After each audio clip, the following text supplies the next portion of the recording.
Hello, my master Genierabbit here has asked me to please give a small lesson in basics of politics or whatever you would call it. But when you hear this, we will please ask you to stay calm and don't go out and riot or anything because it might really piss you off. Yeah.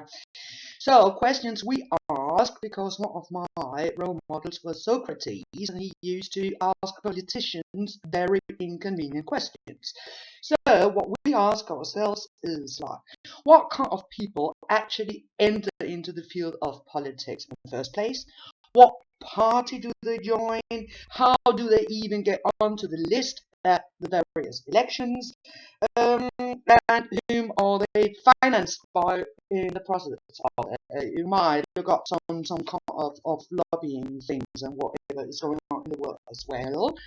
Second point is when they're sworn into office, most probably having some kind of oath, yeah, stating that they shall serve the country and the international community in the sense of keeping peace and feeding all of my 3 plus minus billion kids. Yeah.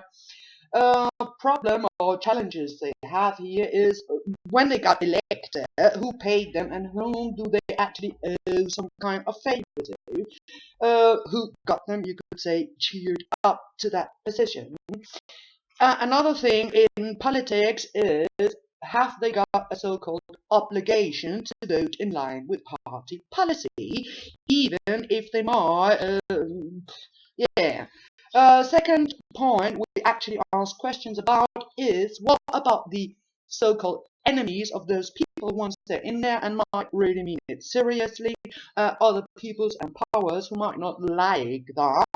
Whom do they know in the area of media business that would then do them a favor and get into slander and what do I know, backstabbing and whatever kind of things their oppressors would like to. Well, you might really think I'm paranoid, because that's actually also in my medical report here, yeah. I'm a bit paranoid. You might also think that actually I'm not. I don't know what you think, but in my CV, as you call it, or Brits would call it a resume, I've got personal experience both in the field of politics, kindergarten politics, I used to call it, and in the field of media. So maybe it's just simply a question of a cup of personal responsibility.